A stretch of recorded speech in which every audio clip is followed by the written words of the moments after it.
کل چہلم ختم وغیرہ کنچرک چیزیں ہیں جنہیں مذہب کا نام دیا گیا. اگر مشرکانہ افعال سے بچ کر ان میں شرکت کی جائے, نہیں شرک تو یہ ویسے بھی نہیں ہے, میں نے کب کہا یہ شرک ہے. کل تیجا 40واں یہ اصالہ ثواب کے ذریعے ہے. ہم ان ایکٹیویٹیز کو اس مینیجبل فارم میں کرنے کو بدعت سمجھتے ہیں, شرک نہیں.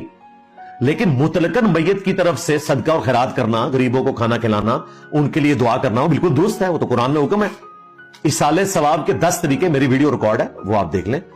ربنا اغفر لنا ولاخواننا الذین سبقونا بالایمان, اہل ایمان کی نشانی ہے سورۃ الحشر کی آیت نمبر 10 میں کہ وہ دعا کرتے ہیں اللہ ہمیں بھی بخش دے اور ہم سے پہلے ایمان کی حالت میں جتنے گزر چکے ہیں ان کو بھی بخش دے, اور ہمارے دل میں ان کے لیے کوئی غل باقی نہ رکھ.